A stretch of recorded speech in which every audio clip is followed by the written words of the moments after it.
baba uHlobovu nomama wakhe abantwana babo njengomphathi walo mbono osiqoqelela and also appreciate the opportunity to serve the body of Christ. Siyabonga baba uHlobovu, ngiyacela simshaye izandla.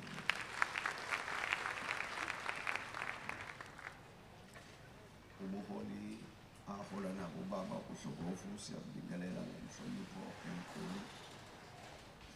Ngicela ukuba ngihloniphe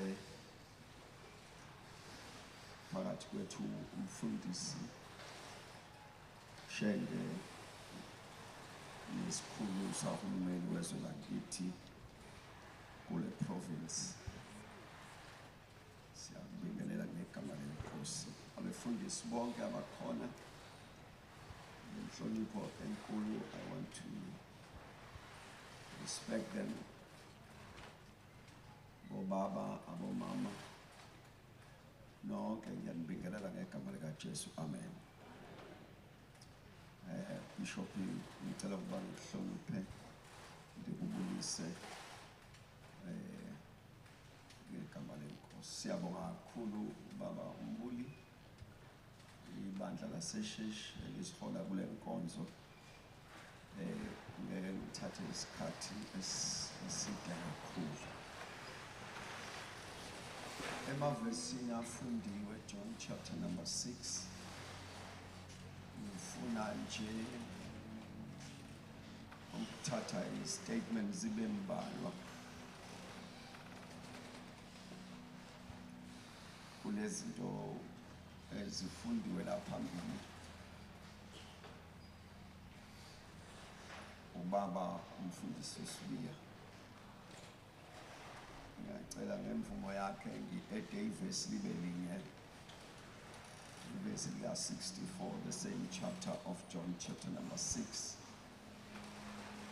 which for me will then make my job to be very easy.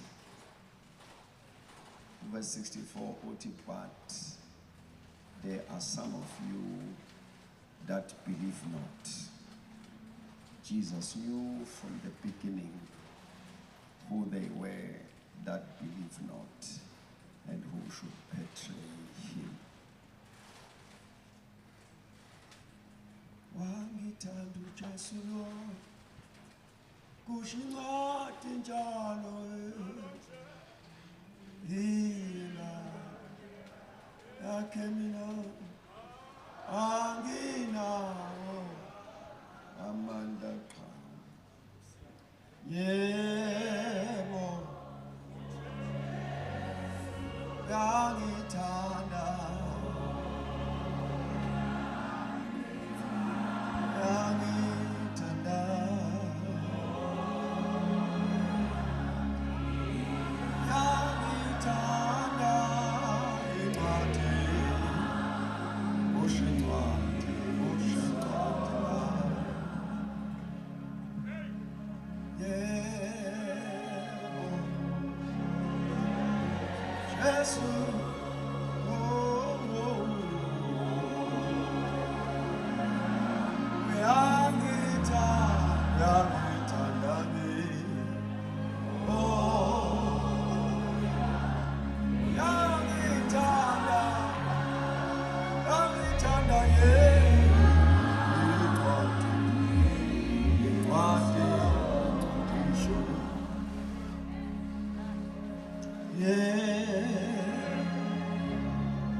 Yes, I know. Oh. La shada la tada. Oh, yeah.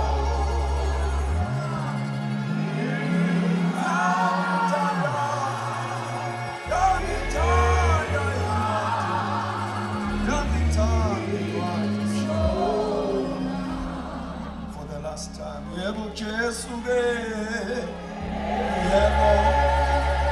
this is a confession. This is our conviction. This is our stance. We are returned.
Chapter number 6. Davanu sent in the bread. Umamokana magafiki la sifundelwe khona.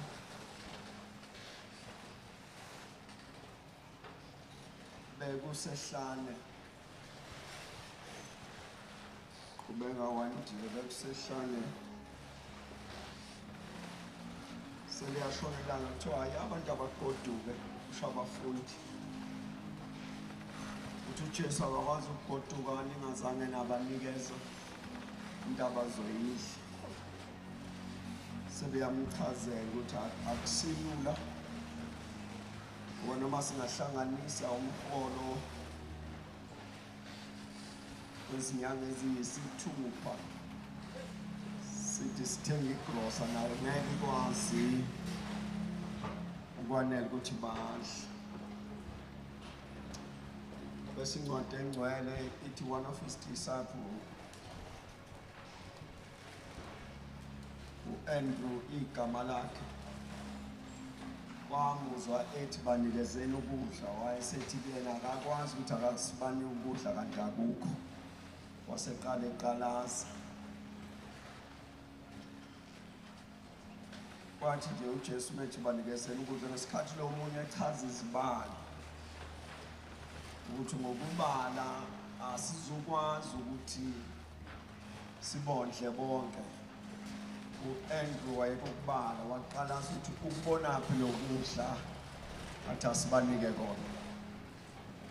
Then Andrew stumbled into a boy with a scaffing.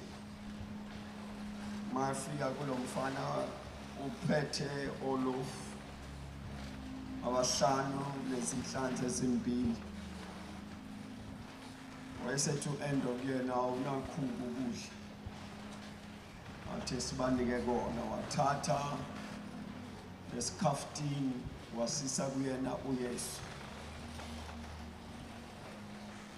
IBhayibheli wasethi uJesu bahlalise phansi accordingly. Wayesethatha sona lesinkwa nalenhlanzi wabonga. I want to pick up one thing bese ngiwelela ngaphesheya. Wasebathatha ebanikeza. Konke engibonayo la noma ingabhalwanga, asinayo record ethi zanda izinko, kodwa kulesi esihleshulayo kwakuphuma eziningi. Mangicela ukuphinda lapho njengoba sengizokwelela kule vesi lika baba uSiphila. Asinawo ama-record athi njengoba zazu-5 zase ziba u-500 noma u-5,000, kodwa sikuzwayo ukuthi wasithatha wasihlephula wabanikeza ethi nikeza nabantu badle. Kulesi esihlephulayo kuphuma eziningi. Badla ama-record athi until kwaze kwasala, mase beqedile ukudla kwasala imvuthuluka eyagcwalisa izitsha eziwu-12 if I'm not mistaken. But I want us to note that he created a situation so that they have a picture of the impossible possible. Because uthatha isinkwa abasaziyo abasibonile esifike nomfana, the same bread uyasihlephula sadliwa wonke umuntu, but kuyisinkwa somfana oyedwa. The same bread asandanga kodwa safika kubona wonke umuntu, same bread. Ngesikhathi bebhizi bebuka lo mhlola wesinkwa, izinkwa ezinhlanu zondla abantu aba more than 5,000 bebuka lo mhlola, then he shift and pointed them to another bread, because incwadi ithi wayeseyahamba waya kwendawo. Isikhathi esehambile ngomkhumbi waya kwenye indawo, kuthiwa isixuku samlandela sihamba simfuna. Masifika sithi kade sokuqalaza, sethi uJesu no waniqalazi mina, ngoba nike nabona udaba lezinkwa. Bese ethi angichaze, the issue was not just a bread, but I had created the situation for a revelation. The issue was a pointer, but not a reality. Ngicela nithi amen. Uthi lesa sinkwa lesibonile besikhomba kusona isinkwa.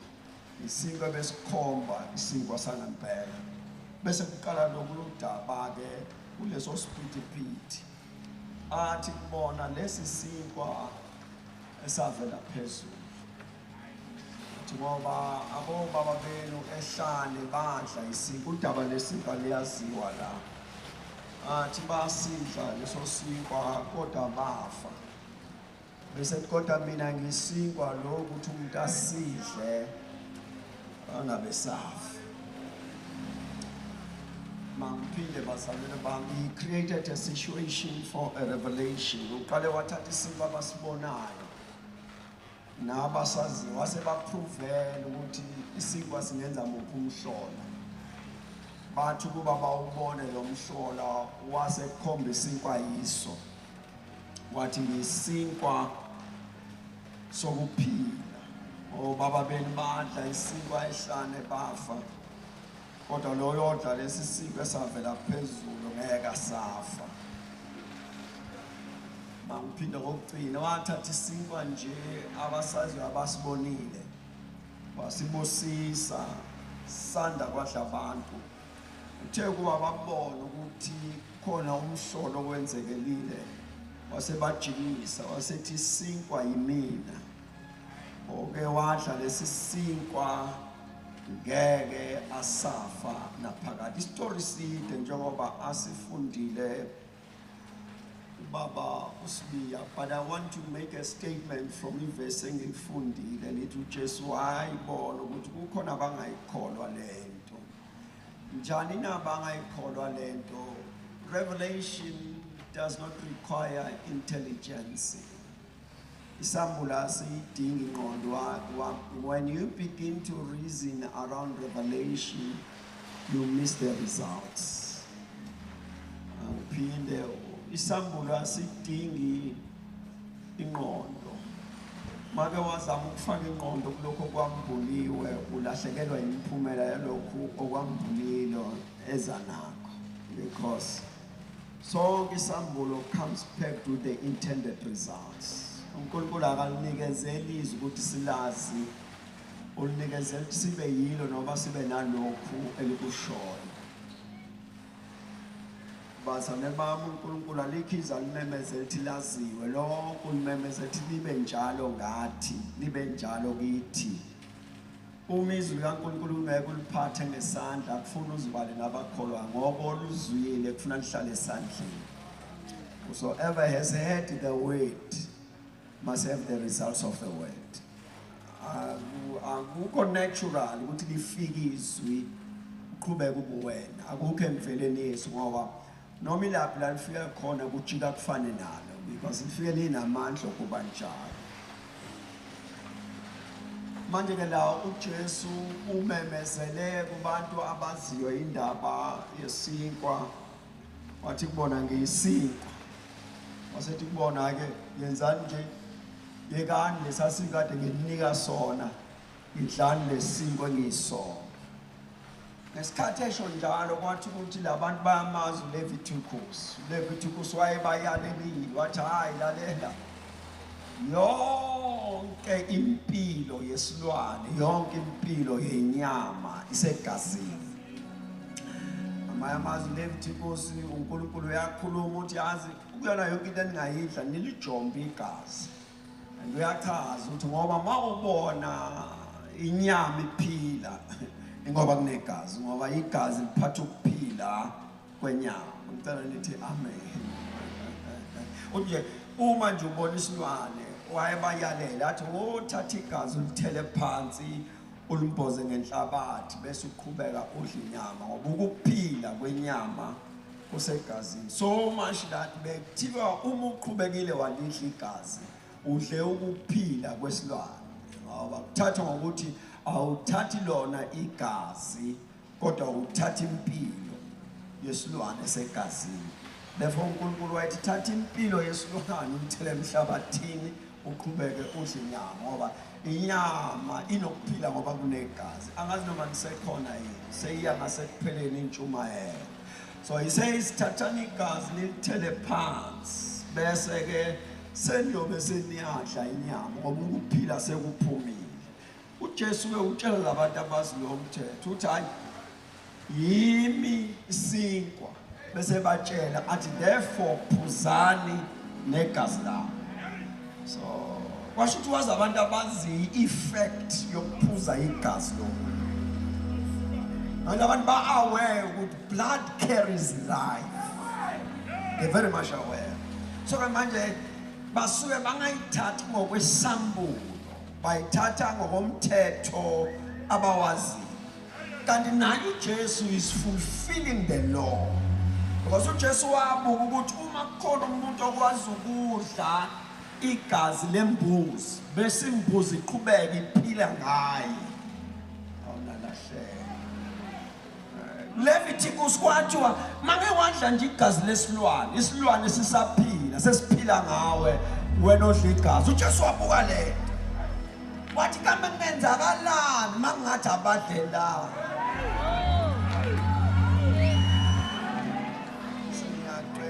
uJesu wathi isilwane esingenazo, isilwane esingenanguna phakade usidla siqhubeke siphile kuwe, kungenzakala mabangadla igazi lemvu yaphezulu.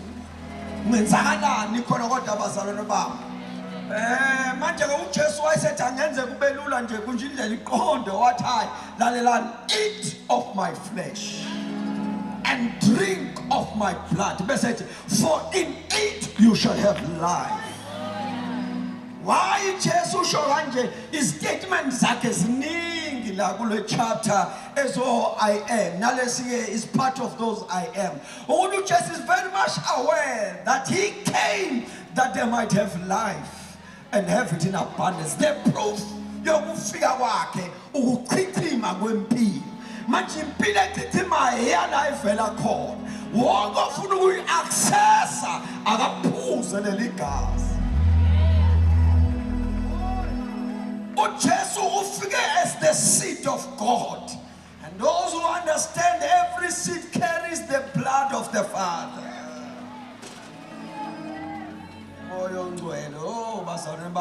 Manje ke uNkulunkulu packaged his blood, his life into his blood and sent his life which is in the blood through the Son, so that an encounter with Jesus is an encounter with the blood that carries the life that came from God.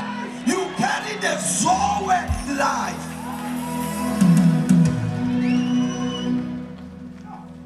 Wonke phuzile kusho njalo umbhalo, wonke phuzile kusho uJesu uthi wonke phuze leligazi unokuphila, wonke odle lo muzimba unokuphila, uthi lesasinkwa besikhomba la.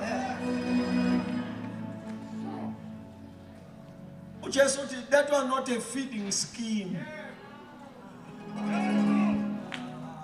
Angiphinde uthi uJesu, that bread on the mountain, it was not a feeding scheme. It was a pointer to what bread is able to do.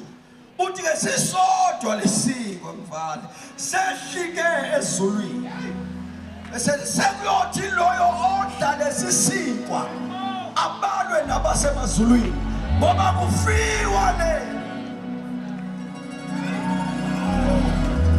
odla lesisinkwa ubalwa nalapho avela khona lesisinkwa, la savela khona akufiwa. Thatha lokho msimanga uJesu utshela uMatha wathi loyo phile kholwa yimi noma efa wophila. Uthatha lokho msimanga uthi uJesu loyo phile kholwa akasayi ukufa naphakade kunesinkwa. Usinda kuhlehla ithuna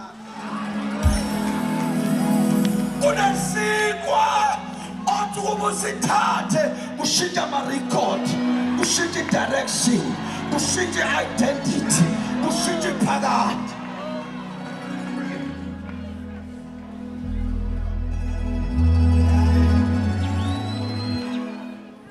uthi kuJesu ke ngiyazi ukuthi njengoba ngitshela lo daba lalesinkwa nale inkinga yenu ngizobambeka la ekholweni. Hayi uthi into nje ngase niphazamise isekholweni. Uthi ngoba nonke nibuka iwayini usethi khona bazobona igazi, nonke nibuka isinkwa khona bazobona umzimba. Angiphinde ngogcina uthi uJesu ilento izohluka ke mase siza ukosithatha lesi sinkwa. Abanye bazobe bathatha iwayini, abanye bazobe bethatha igazi. Angibeke kanje, abanye bazothatha ngesandla, abanye bathathe ngokho, abanye bazophuza ngomlomo, abanye baphuze ngokho. Sizohlukana mase sisuka la siphinde emuva siyobe singafani kuyoya ukuthi uthathe ngani. Loyo dlala sisinto aphuze leli gazi unokuphila okuphakade bese ngikuvuza shawuphela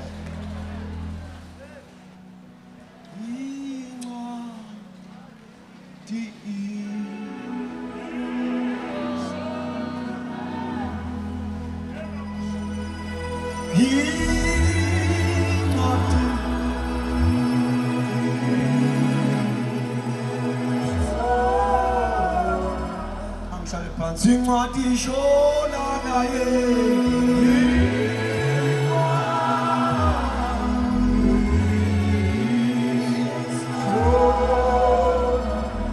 incwadi shona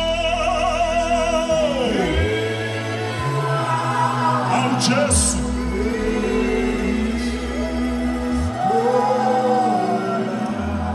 incwadi shona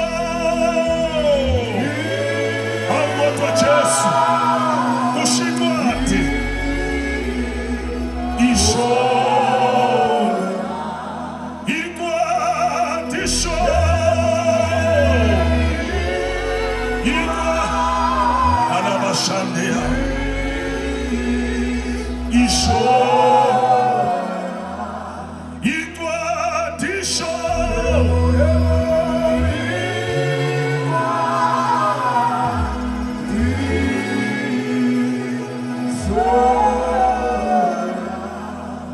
kulesikhathi siya kuma prayers ngokukhulu ukuzithoba ngizocela